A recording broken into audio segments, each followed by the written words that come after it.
Hai guys, welcome to Tiga Dokter. Kenalkan, nama saya Dr. Grace, ini Dr. Hari, Hai. dan ini Dr. Bernard. Halo.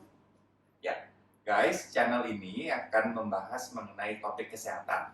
Nah, setiap minggunya kami bertiga akan mencoba untuk menjawab serta menunjukkan apa sih yang menjadi pertanyaan kalian mengenai topik kesehatan sehari-harinya. Ya, nah pada episode pertama kali ini, sehubungan dengan perkembangan COVID-19 yang terjadi di Indonesia, kami akan membahas mengenai karantina ideal semasa pandemi. Yuk, langsung aja.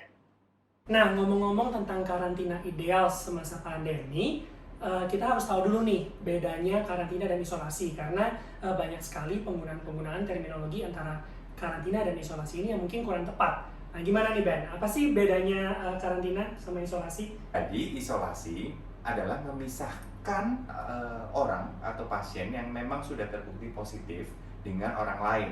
Sedangkan orang lain yang sempat terekspos dengan pasien atau penderita COVID-19 harus mengkarantina diri. Ya, karantina itu dilakukan secara mandiri selama 14 hari. Itu yang direkomendasikan oleh CDC. Nah, karantina sendiri dilakukan untuk orang yang melakukan close contact. Apa sih close contact? Close contact itu sebenarnya adalah misalnya Dr. Bernard positif dan saya bertemu Dr. Bernard belum lama ini di jarak kurang dari 2 meter atau lebih dari 15 menit waktu bertemunya. Atau misalnya Dr. Bernard bergejala batuk atau misalnya ada bersin dan saya lagi ada di sekitar dekat Dr. Bernard. Atau juga misalnya kita lagi pergi ngafe nih, makan, terus kita sharing misalnya pakai sendok atau garpu yang bersamaan atau kita minum dari gelas yang sama. Itu kriteria close contact. Nah, yang mengalami close contact seperti Dr. Bernard bilang harus menjalani karantina mandiri. Jadi kita udah tahu ya bedanya isolasi dan juga karantina. Setelah ini kita akan bahas beberapa tips dan juga rekomendasi buat kalian-kalian yang perlu melakukan isolasi ataupun karantina. Nah, sebelum itu mungkin ada sedikit tambahan mengenai orang-orang yang perlu melakukan karantina karena harus mendampingi atau mengasuh kerabat atau keluarganya yang positif COVID. Yang paling penting adalah pastikan diri kalian itu aman. Maksudnya apa? Bahwa kalian orang-orang yang risikonya sebenarnya lebih rendah untuk mengalami gejala berat. Gejala berat itu akibatnya apa sih? Harus dirawat di rumah sakit, harus masuk ke ICU, memerlukan alat bantu pernafasan, bahkan bisa menyebabkan kematian. Jadi orang-orang seperti apa sih yang memiliki risiko yang lebih berat? Yaitu dengan kelompok umur yang lebih tua dan juga yang memiliki penyakit-penyakit penyerta seperti obesitas, kehamilan, penyakit ginjal, penyakit jantung, dan juga penyakit paru-paru sebelumnya. Nah, penyakit-penyakit yang di luar penyakit daftar penyakit tadi bukan berarti tidak memiliki risiko yang lebih tinggi, tapi sampai saat ini penyakit-penyakit penyerta yang terbukti dapat menyebabkan gejala ataupun manifestasi dari penyakit COVID ini menjadi semakin berat adalah penyakit yang tadi. Nah, mungkin kita akan masuk ke tips dan rekomendasi karantina ideal semasa pandemi.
Nah, tadi kita sudah rangkum semua tips-tips dan apa saja sih yang harus diperhatikan dan dilakukan selama karantina mandiri.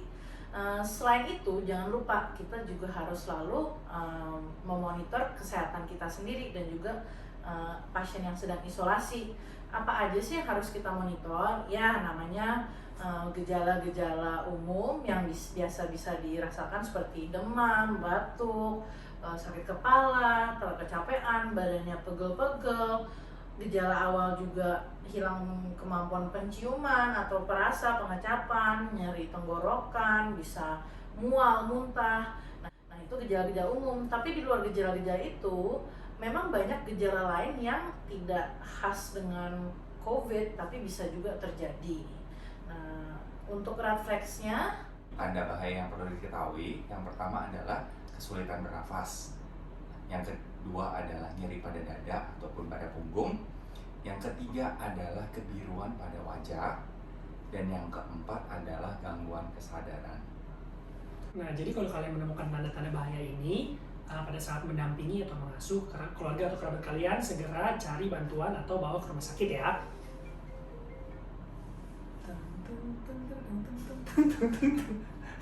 Nah, tadi merupakan video tentang karantina ideal dan beberapa hal yang kalian bisa praktekkan untuk sehari-hari ya. Untuk kalian semua, terima kasih untuk nonton channel kami ini. Kalau ada pertanyaan, boleh email nih ke email di bawah ini. Atau enggak, komen di kolom komen. terima kasih dan jangan lupa untuk like dan subscribe channel kita ya. Salam dari Tiga Dokter.